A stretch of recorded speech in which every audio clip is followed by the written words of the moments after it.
Mahalagang mga balita, napapanahong impormasyon. Kami ang inyong gabay pag may bagyo at sakuna. Serbisyo ng gobyerno kapag may nangangailangan. Mga proyekto ng Pangulo, damang-dama ang pagmamahal niya. Tulay ng mga hinaing, ang problema ng bayan ating lulutasin. Tulay sa himpapawid, tulay ng pagbabago. Radyo Pilipinas, Radyo Publiko ng bagong Pilipinas. Radyo Publiko, Radyo Pilipinas, Radyo Publiko ng bagong Pilipino. Mga proyekto ng Pangulo, damang-dama ang pagmamahal niya. Radyo Pilipinas, Radyo Publiko, ang boses ng Pangulo.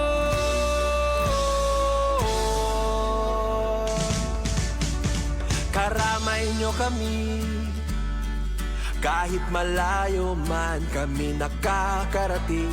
OFW magsasaka, buhay ay iba't iba, san mang lugar ng bansa natin. Tulay ng mga hinaing, ang problema ng bayan ating lulutasin. Tulay sa himpapawid, tulay ng pagbabago. Radyo Pilipinas, Radyo Publiko ng bagong Pilipinas. Radyo Publiko, Radyo Pilipinas, Radyo Publiko ng bagong Pilipino. Mga proyekto ng Pangulo, damang-dama ang pagmamahal niya.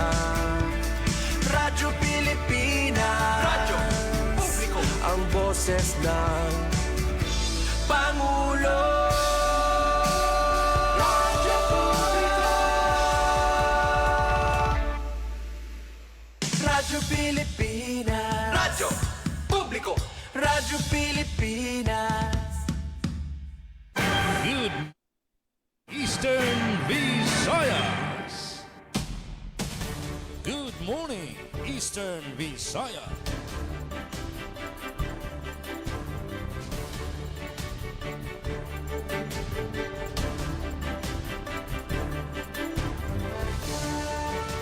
Aton oras, 2 minutos na ang naglabay sa alas 8 san aga. Huwebes nga edisyon sa natong programa, Good Morning Eastern Visayas. Aton petsa, Pebrero 5, 2026. Adinalawat kita magkakaterigob para sa usa na naman ka oras nga punusan mga impormasyon ug balita. Nagkaurusa ang Presidential Broadcast Service nga igpapaabot sa iyo live sa tulungang mga estasyon Radyo Pilipinas Borongan, Radyo Pilipinas Sugod, ngan Radyo Pilipinas Calbayog. Kaupod liwat naton ang Philippine Information Agency, sugad man ang aton kapartner sa Akadim, tikang sa VSU DYDC FM. Sa ngaran sa aton acting station manager Hinaro Navalon, ako ang iyong makakaupod, Charmaine Perito Balvas. Ngan kaupod natin sa Master Control si Engineer Joven Cardenas.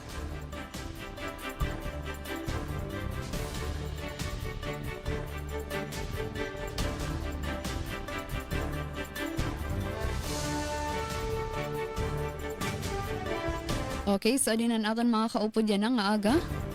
Ato na nahon, tikang sa DYSL Radyo Pilipinas Sugod. Pinaagi kan Kuya Aljon Malot. So yes, Kuya Aljon Malot, good morning. Good morning, Eastern Visayas.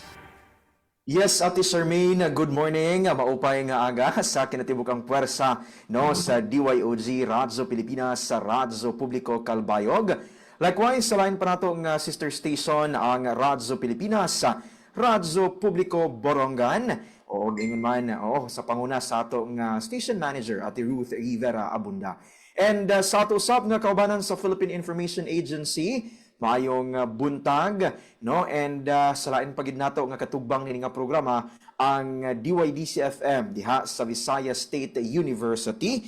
Pinaagi ni Miss Micaela Gongora. Ate Mikay, good morning. Diha kanimo og ingon man sa ato nga mga suking tigpaminaw diha sa Baybay City. Ate Daisy, good morning, no, sa Borongan City. And sa tanan nato nga mga suking tigpaminaw maparadyo man or sa ato nga Facebook Live sa Macau sa pa maadjong buntag kaninyo nga tanan. Gikan diri sa Radyo Pilipinas, Radyo Publiko Sogod sa ngalan sa ato nga station manager Sir Dindo Alaras.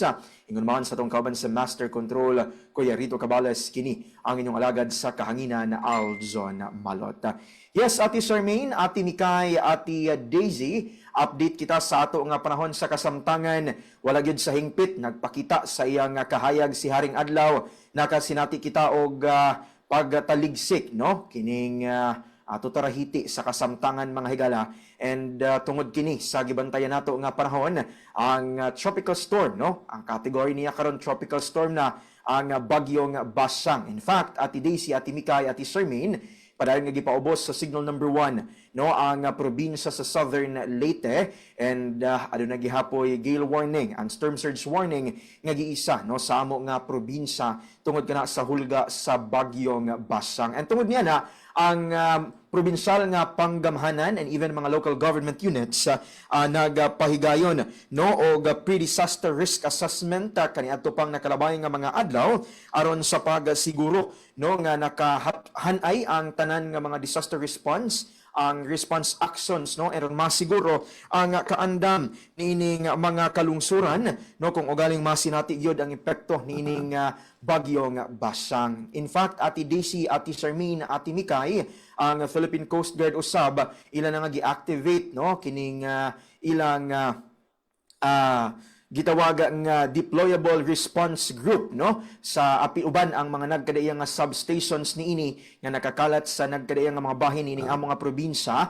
Ang mga personahe andam na, even ang ilang nga mga equipment, no, nga pagagamiton kung ugaling simbako adunay emerhensiya, no, nga pagarespondihan. And as a precautionary measure gihapon, Ate Charmaine, Ate Mikay, Ate Daisy, no, pipila ka mga local government unit ang nagpagawas og kining executive order nga nagkanselar sa klase, sa face-to-face classes, no, karong adlaw and even ugmang adlaw. So they shifted, no, sa kining modular or asynchronous nga pamaagi aron gyud masiguro ang kining safety, no, sa ato nga mga estudyante as well as mga personahe, no, sa tunghaan. But sa case sa Department of Education, we all know nga aduna sila certain nga memorandum order, no, nga kung ugaling ipaubos ang usa ka lugar sa orange rainfall, yellow rainfall or red rainfall, kung orange to red mga kaigsunan, automatic, no, ang cancellation of classes. But with yellow rather, no, ang local government unit kung asa sila na bilong ang adunay katungod sa pagdeklarar, no, sa suspension of classes. But since lagi ang pag-uwan previous nga mga adlaw, no, ana sa orange rainfall ang probinsya sa Southern Leyte, mao na nga nag-decide usab ang mga LGUs to suspend ang face-to-face classes and temporaryo, no, nga mo shift ngadto sa asynchronous aron usab masiguro nga continuous gihapon learning nining ato nga mga bata. Speaking of DepEd, Ate Daisy, Ate Charmaine, Ate Mikay, padayon karon ang Regional Festival of Talents, no, dinhi sa Southern Leyte Division, particular sa lungsod sa Sogod, walay makapugong bisan pa man ang pag-uwan nga mga nasinati, padayon ang nagkadaiya, no, nga mga kompetisyon kay pagpangandam usab kini, no, sa pahigayon nga National Festival of Talents. Ako lamang pong ipasabot, Ate Charmaine, Ate Mikay, Ate Daisy, ang nakaschedule ng power interruption nga gipagawa sa Southern Leyte Electric Cooperative Consoleco aron sa masayod ang mga apektado nga mga konsumidores. Karong adlaw adunay ubay-ubay, no, una niini 9 a.m. to 3 p.m. apektado mga higala ang portion diha sa Barangay Isagani gikan sa 360 Pharmacy padulong na sa Millionaires Village, including ang padulong sa hanginan portion diha sa Barangay Ibarra, no, sa Dakbayan sa Maasin. Masinati usab ang power interruption alauna sa udto ngadto sa alas 5 sa hapon karon gihapon kining adlaw Apektado niini ang Purok Kalanggaman ug Estrella diha sa barangay Ibarra ug sa barangay Santa Rosa, Maasin City. Ingon man alauna sa udtong ngadto sa alas 5 sa hapon, makasinati og temporaryo nga pagpaong sa kuryente ang mga residente, mga konsumidores diha sa Manigawong sa lungsod sa Anhawan. Dugang pa, no, medyo ubay-ubay kini mga higala karong adlaw, alas 5 sa buntag nagsugod na. Kaganina kini mga higala actually 5 a.m. to 7:30 a.m. apektado niini ang ato nga mga residente no diha sa Itson sa Macrohon padulong sa Binet, Malitbog. So para sa dugang pagyud nga mga kasayuran mahitungod niining mga scheduled power interruption, mamahimo nga bisitahon no ang Facebook page sa ato nga Southern Leyte Electric Cooperative kon Soleco. And kalabot nga update sa ato nga panahon no, ato nga nadawat dili pa lamang dugay sa Coast Guard Southern Leyte, mga kaigsunan nga tungod sa temporaryo nga pagsuspenso no sa biyahe diha sa kadagatan o sa bisan unsa nga kalihukan, niabot na sa 130 ka mga pasahero ang stranded, 59 ka mga rolling cargos ang stranded ug adunay usa ka vessel no ang stranded. Ang gilauman nga mudaghan pa ang gidaghanon o ang ihap niini samtang padayon nga gipatuman ang kining sea advisory or sea travel advisory partikular no sa pagsuspend sa mga biyahe mga higala. O dahil para sa uluhan sa mga balita nga nahikay sa Tibok Pwersa sa Radyo Pilipinas, sa Radyo Publiko Sogod para sa Webes nga edisyon sa programang Good Morning Eastern Visayas, Pebrero 5, 2026. Good morning, Eastern Visaya. Naguna sa amo nga mga balita. Kapin gatos ka individual sa lungsod sa Hinundayan benepisyaryo sa ayuda pinansal sa probinsyal nga panggamhanan sa Southern Leyte. Tribo Mamanwa sa lungsod sa St. Bernard, Southern Leyte nakadawata og hinabang gikan sa Office of the Vice President. 113 ka individual sa lungsod sa Libagon nalakip sa walang gutom program sa gobyerno. O sa katapusan nato nga balita nga inyong atangan, Provincial Health Office nanguna sa first aid training sa mga kawani sa City Health Office sa Dakbayan sa Maasin. Karang inyong atangan kay sa pagbalik sa Radyo Pilipinas Sugod among ihatod ang kompletong detalye sa naasoy nga mga balita. Dini lamang gihapon sa programang Good morning, Eastern Visayas. Ayan, damang salamat sa imong mga pasiuna, Kuya Aljon Malot, tikang sa Radyo Pilipinas Borongan. And yes, good morning sa imong mga kaupo dida sa Master Control nga sa Bugos nga Pwersa sa pagpanguna ni SM Dindo Alaras. Okay, ato naman kumustahon, tikang dida sa Eastern Summer, pinagikan Ate Daisy Vilizor. Aton kumustahon ang panahon nida, di na bisiningan. Okay, sini nga Tropical Storm Basyang. Sa Ate Daisy, good morning and good morning sa imong mga kaupo dida sa Master Control nga sa Bugos nga Pwersa San RP Borongan sa pagpanguna ni SM Ruth Rivera Abunda. Good morning, Eastern Visayas. Yes, magandang morning, Charmaine. Ngan sugad man naton Bugos nga Pwersa hiton Radyo Pilipinas sa Calbayog. And likewise, good morning to Miss Micaela Gongora hiton DYDC and sugod Southern Leyte. Magandang morning gihapon Radyo Pilipinas kan Aljon Malot. Mauran na kami di Charmaine. Tikang pakagabi actually nga pag inuuran epekto na hiton Bagyo Basyang and bisan pa ito na Philippine Coast Guard may nagsuspender na haton mga biyahe hasor nga dapit hiton amon probinsya para malikyan iton disgrasya naman hakadagatan. Haamon naman pagtaga kuryente, waray pa so far epekto iton bagyo pero nakaalerto na iton ni Eastern Summer Electric Cooperative para iton posible epekto just in case magkamay ada problema dida hiton linya hiton kuryente ada permanente aton ni ira mga miyembro hiton line crew ngan mga gamit nakaantabay pagsugad dinhi nga may ada nati padaraon nga kalamidad ngan kun may ada schedule in power interruption ada pa man hiton weekend Sabado pangadlaw ngan iton apektado di daman sur nga dapit iton probinsya particularly iton San Vicente Kinapundan ngadto naman Balanghiga substation adton mga member consumer owners didto nga sakop dida hiton nga substation dara kay may ada mga aktibidad iton Eastern Samar Electric Cooperative pag-improve hiton na linya. No, hapag taga komunikasyon naman so far diri interrupted iton na communication lines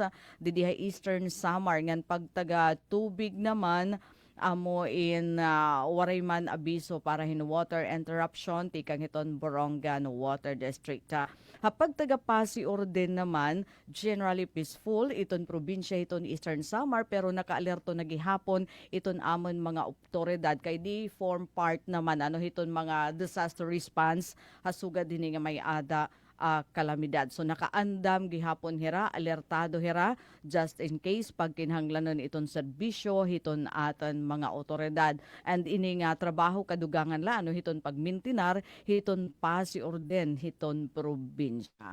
Ngan bueno, ay makakawapod ata naton liwat Sir Bong Pedalino iton Philippine Information Agency kay maadan yung mga materials nga iginpasa. Magandang morning ito naton mga taga PIA. So para hiton headlines at mga balita nahikay hiton Radyo Pilipinas Borongan para yan ang adlaw Huwebes, February 5, 2026 ha ilarom hiton supervision hitaman station manager at Rosa Rivera Abunda ngan ito na ako na maliwat ka upod naman diha technical hi engineer Alcuin Baldonido nga ni Chief Tech Joey Policarpio. So adi aton headlines at mga balita tikang didiha amon iyan na nga oras.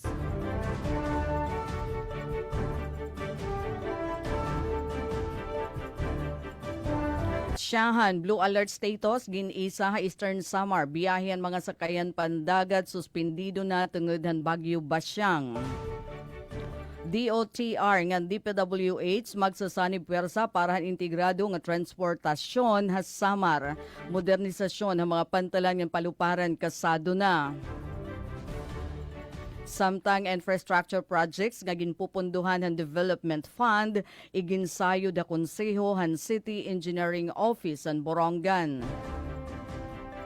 Local government unit ang San Julian nagpahigayon hin skills training program. Sobra 80 nga individual nakabenepisyo. Nga number 4 most wanted person ha Region 8 arestado han Eastern Samar Police, didi naman ha Bungto han Dolores.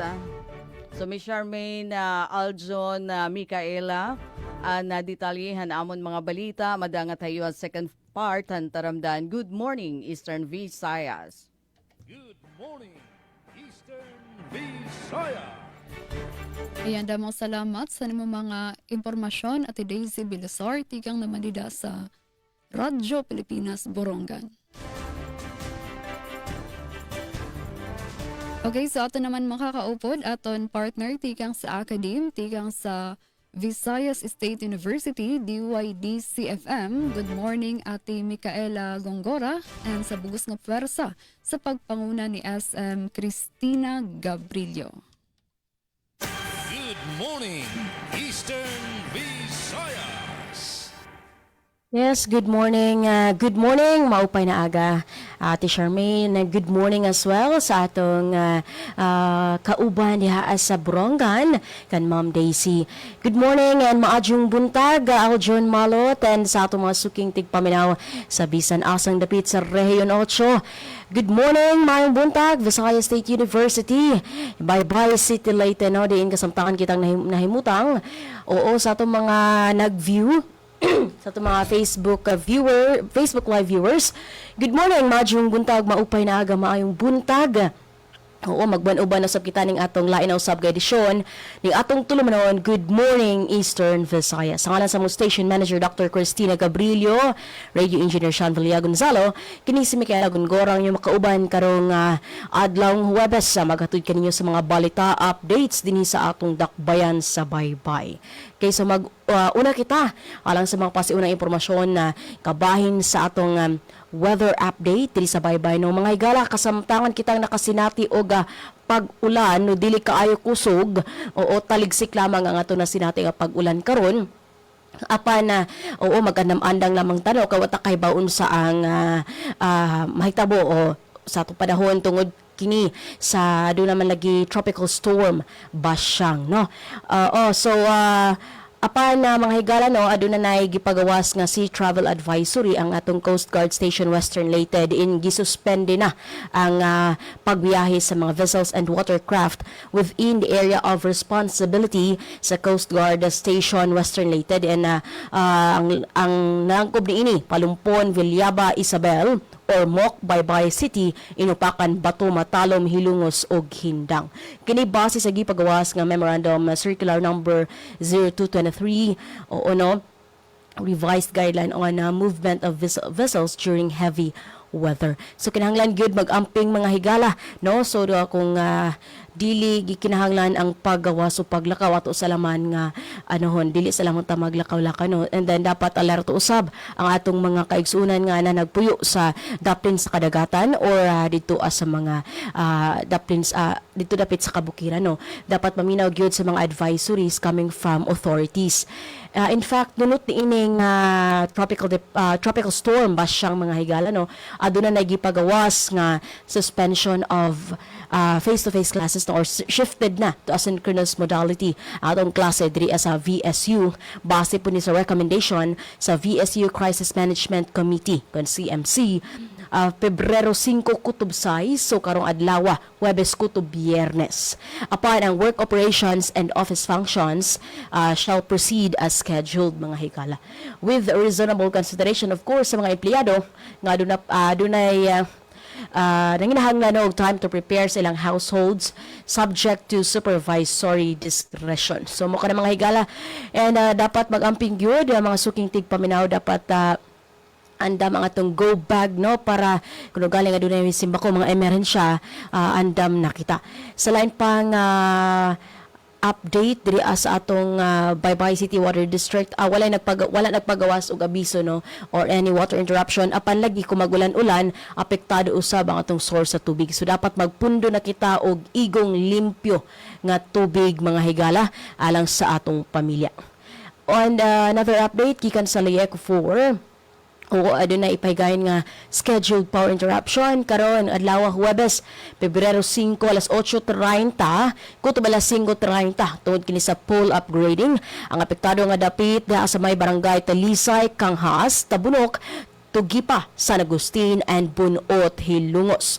Again, tungod kini sa pole upgrading mga higala, ang scheduled power interruption. Alas 8:30 kutob alas 5:30, so basically 9 oras kini mga higala. No?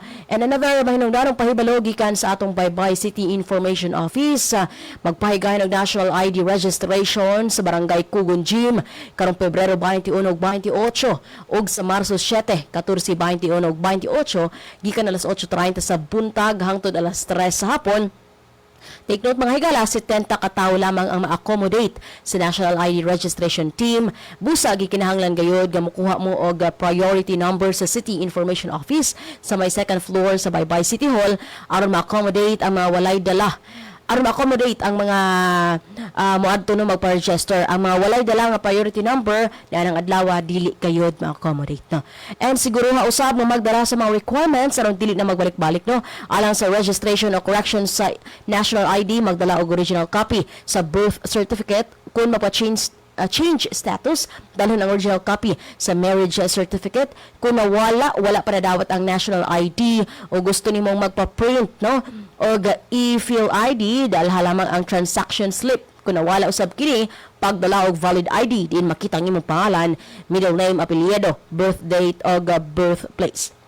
Mo ka na mga higala pahinumdom kabahin sa National ID registration gikan sa Baybay City Information Office. Sa peace and order situation naman, walay mga major incidente and padayon gihapon nga gipalig-on sa tong kapulisan sa dakbayan sa Baybay ang mga measures no nga malikayan ang mga krimen ingon man public awareness na nagadaiyang balaod para ma-inform ang mga katawhan no and usab para malikayan ang mga krimen. Okay, so sa lain pang pahinumdom malamang ka mga higala dayang ato mga pahinumdum no or updates diri sa dakbayan sa Baybay Leyte. Okay, so alang sa mauruhan sa balita nga nakala porong adlaw Huwebes Pebrero 5, VSU nakabot pagbalik ang top 10 nga puwesto sa Pilipinas sa January 2026 Webometrics ranking. Mga estudyante sa veterinary medicine nagbalampuson isip mga kampyon sa National Vet Quiz. At ang iyang dugang detalye ni maong mga balita sa second half ng atong tulumanon. Good morning, Eastern Visayas. Good morning, Eastern Visayas. Damang salamat sa nimo mga impormasyon at imikay gonggora tigang nida sa VSU DYDC FM. Okay, din naman sa Radyo Pilipinas Kalbayog. Okay, unang update, kamutangan sa panahon. So yan ang mga pangurason, Ate Daisy, Ate Mikay, Kuya Aljon. So, madampog pan among kalangitan pero posible niyan mga 2 p.m. magkulop. Oo, mag-inuran na kami.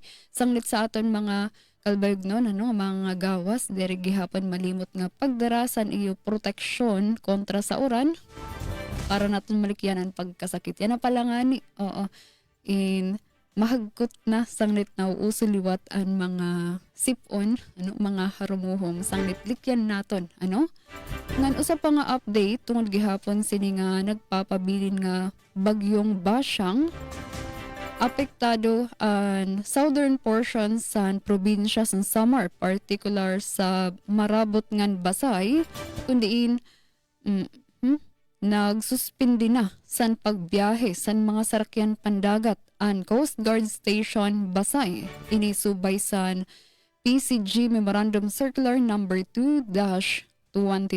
Sugad man dito sa probinsya sa Northern Samar, temporaryo na gihapon nga ginsuspende ang pagpalawod sa tanan ng mga sarakyan pandagat nga 250 gross tonnages o mas hamubo pa. Magbabiyahe sa northern ug eastern coasts sa Northern Samar on paghihapon sa strong to gale force winds associated with tropical cyclone Basyang.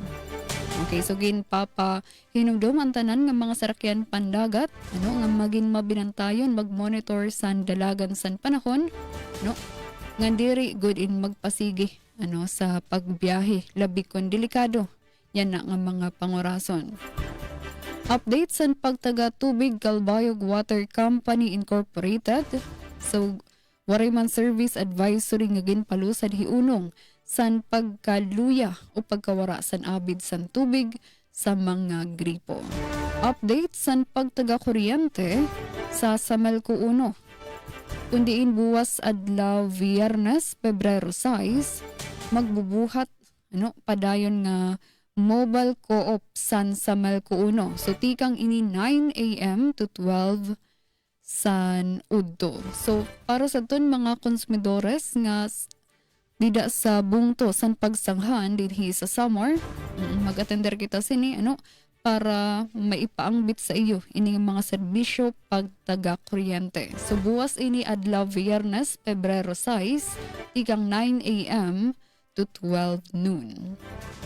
Ngan pag-ulpot Sabado, Pebrero 7, anunsyo gihapon tikang sa Samelco 1, may ada scheduled power interruption tikang 8 a.m. to 5 p.m. Apektado, Barangay May Salong, Gabay, Saputan, Luok, Himautan, ngan Rojas 1. Ang rason para paghatag lugar sa replacement sa primary line tikang Conductor Bear War pakadto sa insulated tikang Barangay Luok, Kutob, Barangay Himautan. So ini nakaschedule Sabado, Pebrero 7, tikang 8 a.m. to 5 p.m. Okay, usa pang update, tikang sa Northwest Samar State University dinhi sa Kalbayog, kundiin abrido na ang aplikasyon para sa masunod nga university president sa universidad. Ang katapusan nga pagpasa sa aplikasyon, kutob March 6, 2026, 5 p.m. So para sa ton mga interesado, kwalipikado nga mga applicants nga karuyag maging masunod nga president sa Northwest Samar State University, ginaaghat kamo nga Magsumeter sa niyo aplikasyon, pwede niyo makita ang guidelines no, kung paano ang pagsumeter nga nanon mga para sa minimum qualifications of documentary requirements. Bisitahan lang natin ang page sa Northwest Samar State University. Para naman sa mga balita nga naandam din sa Radyo Pilipinas Calbayog, Catbalogan City Disaster Risk Reduction and Management Council andam sa Bagyong Basyang.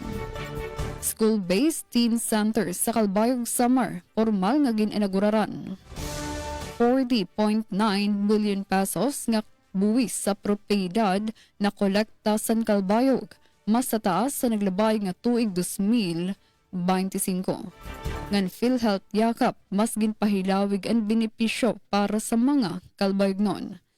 Ini nga mga detalye ug iba pang sumat aton tutukibon sa second parts ng atong programa, Good Morning Eastern Visayas.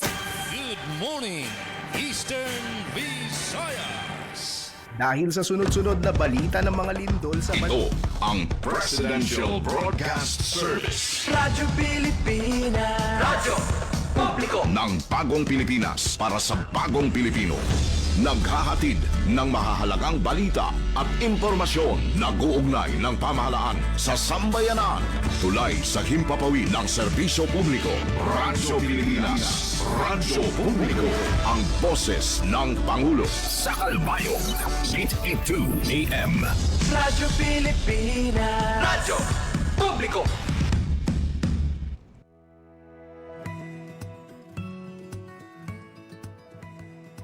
Sa isang bagong Pilipinas, hindi dapat makamba ang pamilyang Pilipino sa mga bayarin sa ospital. Kaya naman sa Zero Billing Policy, libre ang inyong paggamot sa lahat ng mga Department of Health hospitals.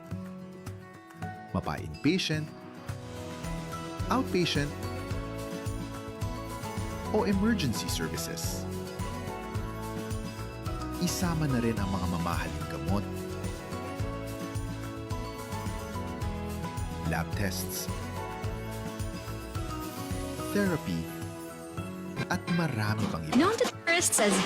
Libre ang inyong paggamot. Ang pangangalaga sa kalusugan ng mamamayan ay ang ating pangunahing tungkulin dahil ang serbisyong medikal ay karapatan at hindi dagdag pasanin. Alam nyo, lahat ng mata kaya kong titigan. Puwera lang mata ng bagyo. Kaya sa tuwing hinahagupit tayo ng bagyo, tandaan ang listen, lock, and leave. Listen, makinig sa balita tungkol sa direksyon at lokasyon ng bagyo. Tutok na sa mga news report sa radyo, sa TV at social media para malaman kung ano ang wind signal sa inyong lugar. Abangan din ang payo ng inyong LGU. Next, lock. Isara mga pinto, bintana, cabinet at main switch ng inyong bahay bago lumikas o pumunta sa evacuation center. And finally, leave. Lumikas ng mahinahon. Huwag ipagtulakan ang sarili kasi may taong nag-aantay sa iyo sa evacuation. Kaya laging tandaan, listen, lock, and leave. Hashtag panatag ang may alam.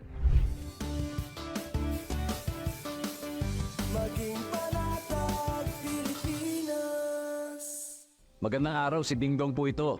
Tagbagyo na naman, kaya tara samahan niyo kung i-remind ang mga kababayan nating magsasaka at mangingisda. Say aha. A for ani. Hanggat maaari, anihin na natin ang mga pananim para hindi tumasayang sakaling bahain ang inyong taniman. Next, H. Hayop.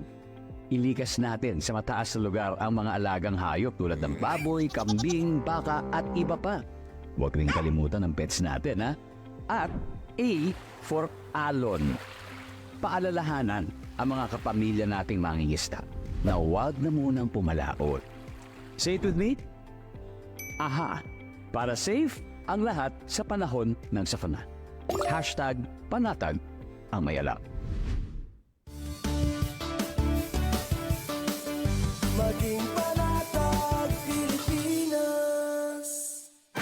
Maayong buntag. Maupay nga aga. Good morning, Eastern Visayas. Good morning, Eastern Visayas. Aton oras, 34 minutos na ang naglabay sa alas 8 san aga. And para sa detalye sa naton mga balita dinhi sa Good Morning Eastern Visayas, aton unahon si Kuya Aljon Malot tikang sa Radyo Pilipinas Sugod. Good morning Kuya Aljon. Good morning, Eastern Visayas. Yes, damo nga salamat Ati Charmaine and sa makausapa good morning diha kanimo og sa nag-una nga balita gikan sa Radyo Pilipinas, Radyo Publiko Sugod. Tribo mamanwa sa lungsod sa St. Bernard, Southern Leyte. Nakadawat og hinabang gikan sa Office of the Vice President. Para sa kompletong detalye, anong report ni Ria Mikate. Pilipinas, Radyo Pilipinas, report. Nakadawat og hinabang gikan sa Office of the Vice President kon OVP ang mga miyembro sa tribo mamanawa sa Barangay Pantaon, lungsod sa St. Bernard, Southern Leyte. Isip kabahin sa padayon nga disaster response sa nasudong panggamhanan. Pinaagi sa OVP Eastern Visayas Satellite Office gipaygayon ang relief operation alang sa mamanwa nga labing naapektuhan sa pagkusukuso kaniadto sa bagyong Tino. Anaa sa 87 ka sako sa bugas ang gigahin di nakadawat og tag 25 ka kilo ang matag benepisyaryo isip dinali ang tabang sa mga pamilyang giila sa local government unit o sa Municipal Social Welfare and Development Office. Ang maong relief operation nagpakita sa padayon nga paningkamot sa OVP sa paghatag og tabang sa mga komunidad nga naapektuhan sa kalamidad pinaagi sa koordinasyon tali sa Central Office, Satellite Offices ug mga lokal nga kaabag. Balita gikan sa lungsod sa St. Bernard para sa Bagong Pilipinas, Ria Mikati, Radyo Pilipinas, Radyo Publiko. Daghang salamat sa mo report, Miss Ria Mikate. Good morning, Eastern Visayas. Ate Daisy.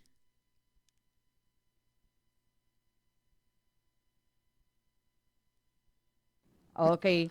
So, Okay. Beno, naton oras, may na kita 36 minutos sa nakalabayhan alas 8 haaga. Ngansyahan nga balita na hikayan Radyo Pilipinas, Borongan. Mga infrastructure project nga ginpupunduhan ng Development Fund, iginsayod ha Konsiho han City Engineering Office ng Borongan. Ang detalyan report ikan kan Engineer Sok Aberia. Radyo Pilipinas, report. Sanggunan panglungsod ang syudadan Borongan ni sobra 1.6 bilyones de pesos nga proposed 2026 annual budget at LGU Borongan nga pinangungunan ni Acting City Vice Mayor SB Member Maria Rosenta San Martes, Pebrero 3, ang gimbubuhat sa SB Session o la syudad. Ang nasabi nga budget deliberation padayon nagintrataran konseho ang mga proyekto nga pupunduhan ng Development Fund gan masunod.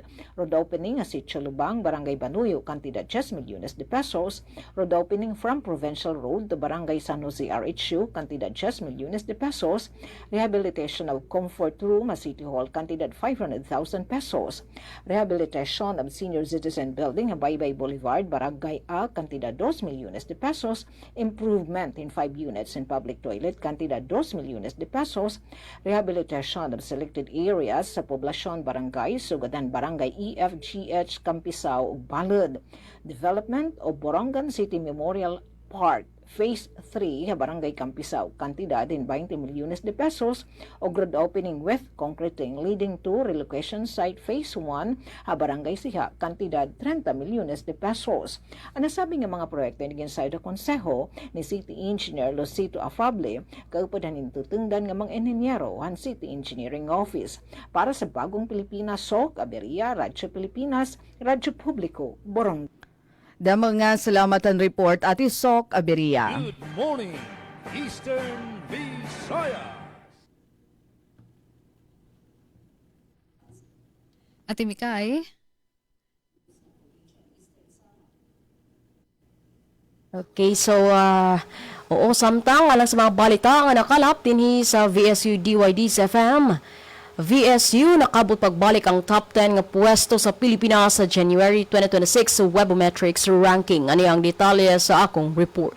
Nabalik pag-usab sa top 10 sa Pilipinas ang Visayas State University kung VSU sumala sa pinakabagong Webometrics ranking of world universities nga gipagawas niadtong Enero 2026.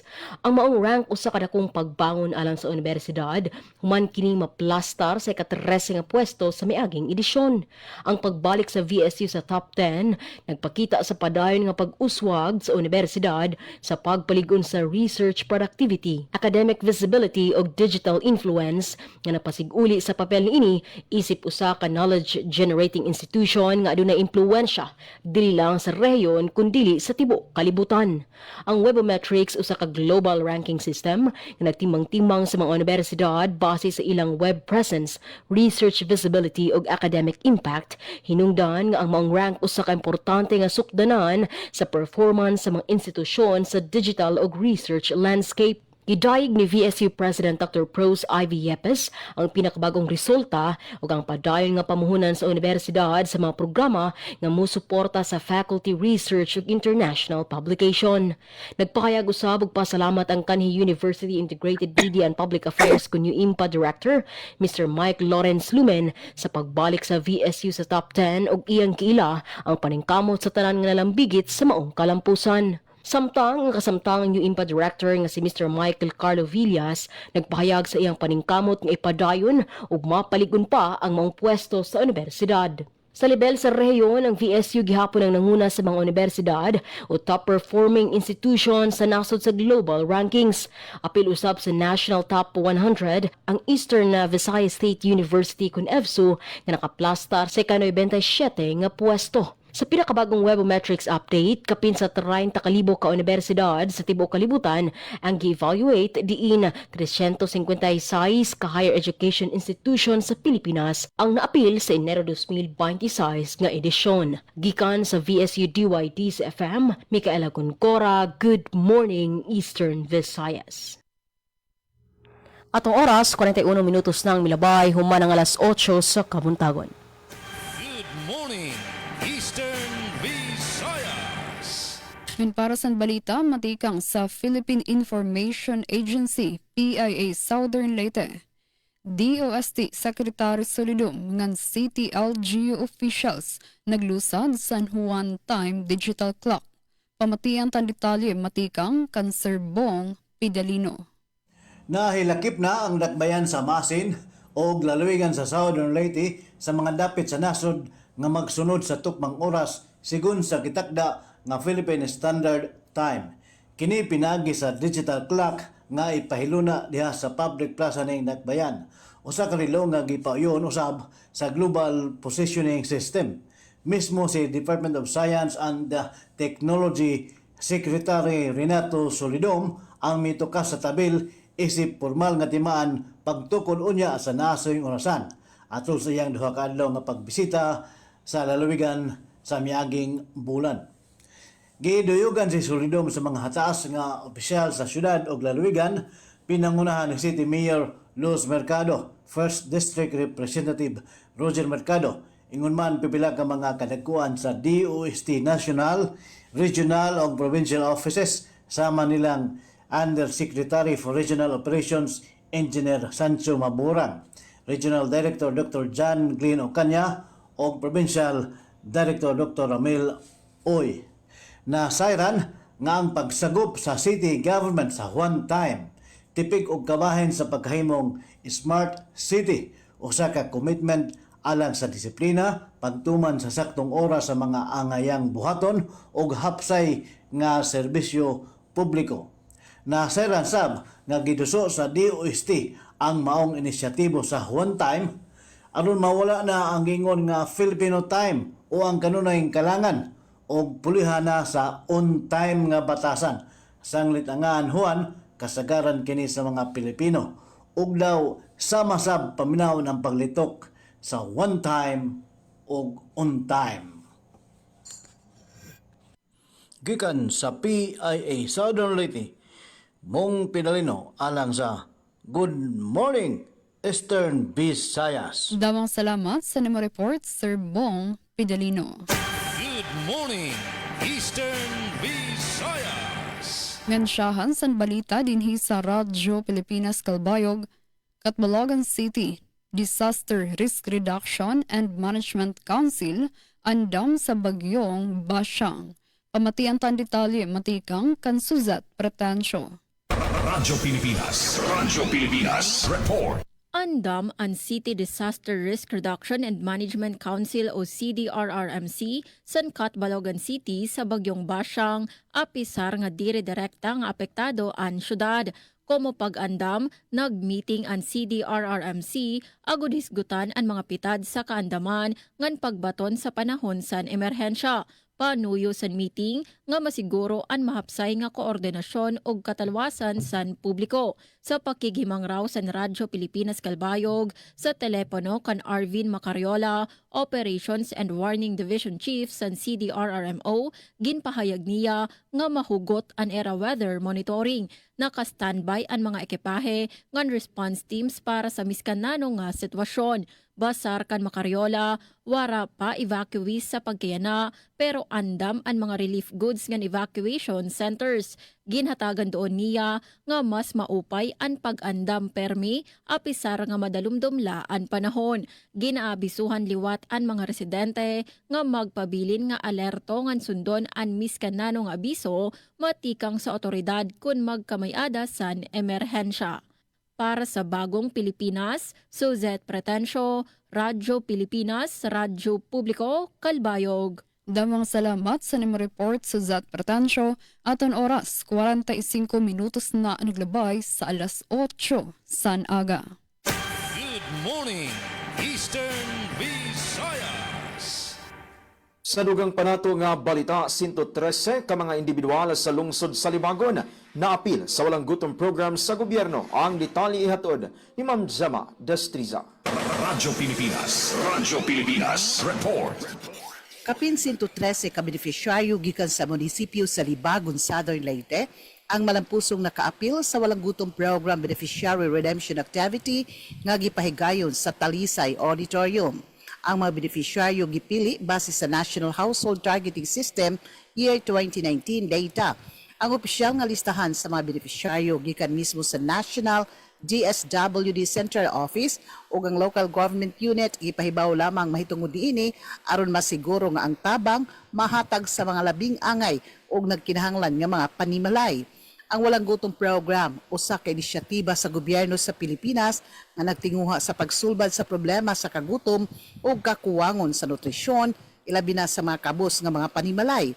Inay nga direktang pagpanghatag og pagkaon, ang programa naghatag og food credit to vouchers nga magamit sa mga akreditikong tindahan aron makapalit og masustansyang pagkaon. Tumong niining nga pagpalig-on sa kanunay nga akses sa pagkaon, pagpaadyo sa nutrisyon sa pamilya o kabataan, paghatag usab og kagawasan sa pagpili sa mga beneficiaryo o pagsuporta sa lokal nga ekonomiya. Malampuson ug malinawon nga gipahigayon ang naasoy kalihukan pinagi sa hugot nga pagtinabangay sa mga kawani sa DSWD ug gihuman sa LGU WFP focal persons o mga barangay nutrition scholars. Dako sa bagilang pagpasalamat sa Talisay Barangay Council nga gipangunuhan ni punong barangay Edetha de Guzman tungod sa kanunay nilang pagtugot sa paggamit sa Talisay Auditorium isip lugar sa matag redemption activity. Balita gikan sa LGU Libagon para sa Bagong Pilipinas, Gemma Destriza, Radyo Pilipinas, Radyo Publiko. Daghang salamat sa imong report, Ma'am Zama Destriza. Good morning, Eastern Visayas.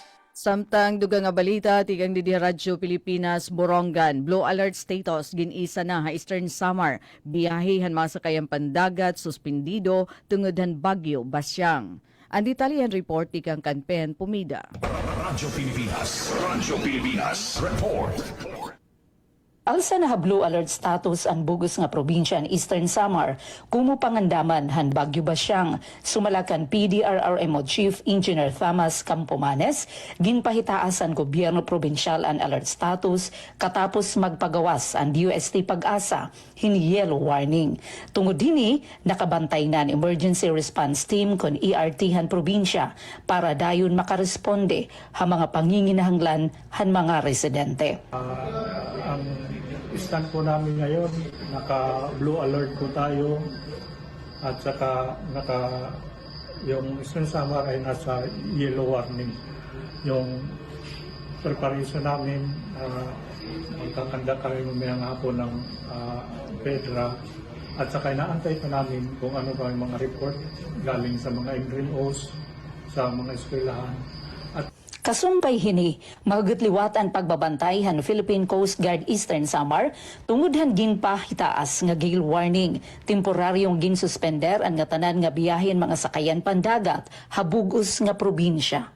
Ginpahayag liwat ni Campo Manes ang pag-ugsod han Eastern Samar Provincial Athletic Association Meet kon ISPAM 2026 para sa seguridad ug katalwasan han mga delegado. Iyan na, may na eksperyensyahan nga mga patsara nga pag-uran ha probinsya. Han alas 5 kakulop nga Tropical Cyclone Bulletin No. 3, igin pailarom ha Tropical Cyclone Wind Signal No. 1, ansur nga dapitan Eastern Samar. Giwan, Salcedo, Mercedes, Siporlos, Balanghiga, Lawaan, Kinapundan, General MacArthur, Hernani, Llorente, may dolong Balangkayan ngan Borongan City. Samtang nakiisaan PDRRMO hagin dumara nga Provincial Disaster Risk Assessment Scenario Building Meeting kakulop nga adlaw, lakipan RDRRMC pinaagya Zoom agud masiguro ang kandaman ug tuhay nga koordinasyon han mga ahensya pagresponde ha epektuhan Bagyo Basyang. Tinambong hanasabi nga meeting hi Engineer Campo Manes upod ang iba pa nga kawanihan PDRRMO. Iagintagan doon ang importansya agap nga pagaandam ngan makusog nga koordinasyon han mga ahensya. Iginpahayag han gobyerno probinsyal nga andam hira bumaton ha mga panginginahanglan han publiko uyon ha direktiba ni Presidente Ferdinand Marcos Jr. nga panalipdan ang kaupayan han nga tanan labi na kun may kalamidad. Nakaandam na liwat ang mga relief packs para mga residente nga posible maapektuhan han Bagyo Basyang. Para habagong Pilipinas, inihi Penelope Pumida, Radyo Pilipinas, Radyo Publiko, Borongan. Mga salamat ang report, Ati Pen Pumida. Good morning, Eastern Visayas. Sa lain pang balita, mga estudyante sa veterinary medicine nagbalang puso ang isip mga kampyon sa National Vet Quiz. Ano ang detalye sa report ni Glody Kayunda.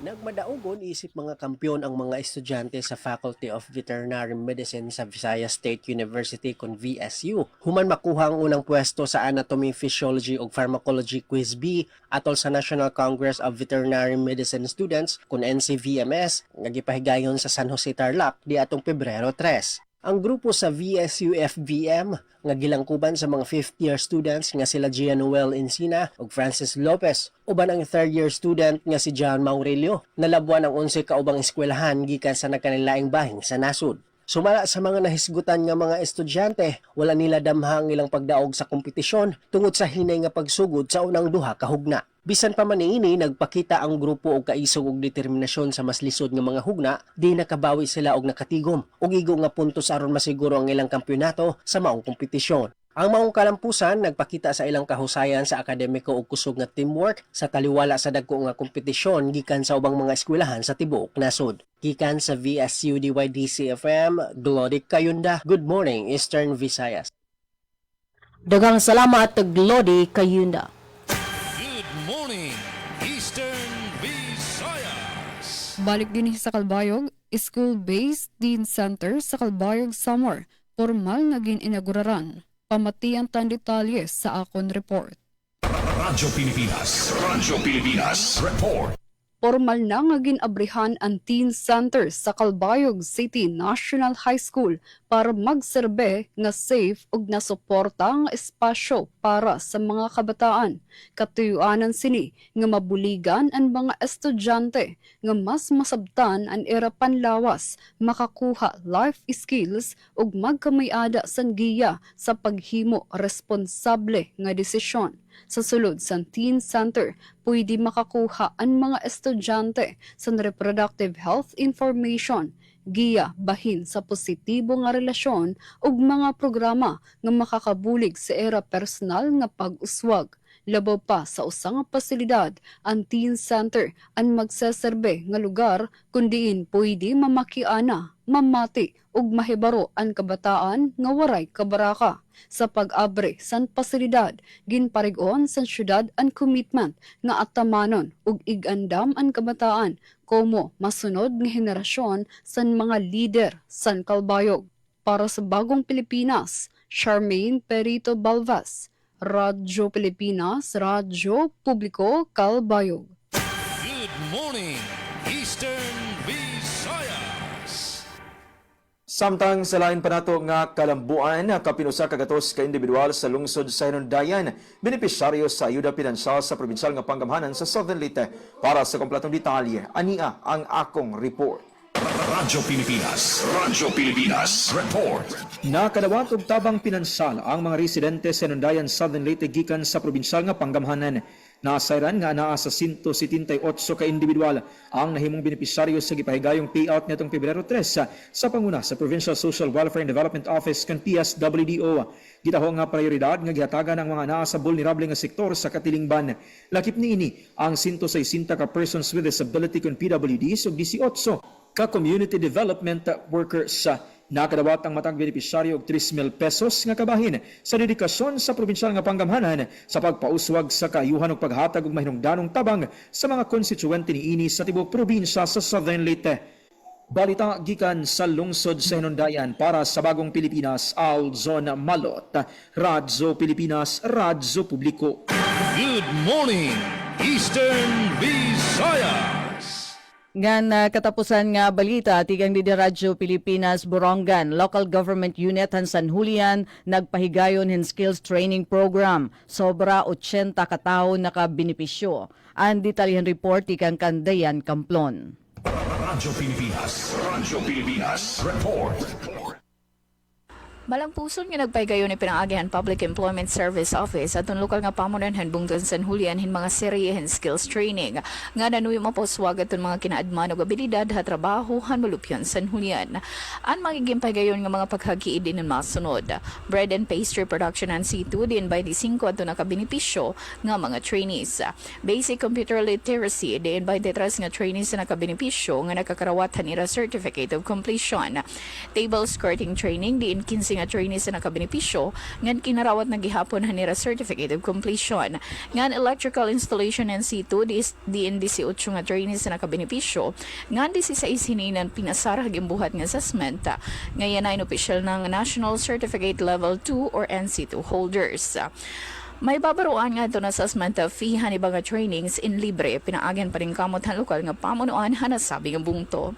Naging malang puso na nasabi nga mga paghag-ilip pinaagihan pagbuliganay handuha nga technical and vocational education and training providers or TVET providers and Bright Sparks International Training and Assessment Center Incorporated ha Tacloban City nga nan TESDAS and SAT ha Taft Eastern Samar. Ginaghat naman han pamunuan han Peso San Julian at mga individual nga interes sa magpailarom hin mga trainings nga bumisita ha irabuhatan para hinkadugan ng impormasyon ug aplikasyon. Impormasyon na ikay pinaagihan LGU San Julian. Para sa Bagong Pilipinas, DN Kamplon, Radyo Pilipinas, Radyo Publiko, Borongan. Damo nga salamat ani mo report Dayan Kamplon. Ngan Beno Charmaine mga kasangkayan din hinamon na temporaryo nga tinitiklop an amon partisipasyon. At ramdan good morning Eastern Visayas para yan nga huybis nga adlaw Pebrero 5. Hangaran hito na amon station manager at Ruth Rivera Abunda nga nato news contributors, Engineer Sok Aberia, Pinpumida Dayan Kamplon nga na technical Chief Tech Joy Policarpio ngan Engineer Alquin Baldonido. Iniday sila lo sa Bilizar na sa ring damo nga salamat ngan maupay nga aga haaton nga tanan. Good morning, Eastern Visayas. Ate Mikay? Yes, mao lamang kadto mga balita usab nga nakalap sa VSU DYD's FM. Temporaryo ang manamilit ang atong CBN na din ang atong tulumanon. Good morning Eastern Visayas. Sa ngalan sa mong station manager Dr. Cristina Gabrilio, radio engineer Sean Villa Gonzalo, kini si Micaela Gongora ug akong kauban si Glory Kayunda. Alang ning atong tulumanon. Good morning Eastern Visayas. Good morning, Eastern Visayas. Yes, gikan usab diri sa Radyo Pilipinas, Radyo Publiko Sogod sa ngalan sa mga station manager Sir Dindo Alaras, ingon man sa tunakauban sa Master Control Kuya Rito Cabales o ang ato nga mga work immersion student gikan sa Sogod National High School. Mga higala kini ang inyong alagad sa kahanginan Aljon Malot. Sa mga kausapa, good morning Eastern Visayas. Good morning, Eastern Visayas. Good morning. Damang salamat sa naton mga nakaupod. Yan ang atong programa Good Morning Eastern Visayas. Kuya Aljon Malot tikang sa Radyo Pilipinas Sugod at Daisy Bilizar tikang naman sa Radyo Pilipinas Borongan. And damang salamat at Mikay Gongora tikang naman sa VSU Bye-Bye Leyte, DYDC FM. Ngandinhi sa Radyo Pilipinas Kalbayog sa atong tagkontribuar balita, Suzette Pratancio, nakaupod nato sa Master Control, Engineer Joven Cardenas. Ngan sangaran sa aton acting station manager Hinar Navalon, ako naman ang iya nakaupod, Charmaine Perito Balvez. Sa dinhi temporaryo naton nga tatapos na naton Huwebes nga edisyon sa naton programa. Damang salamat and good morning Eastern Visayas. Good morning, Eastern Visayas. Ito ang Presidential Broadcast Service. Radyo Pilipinas. Radyo Publiko ng Bagong Pilipinas para sa Bagong Pilipino.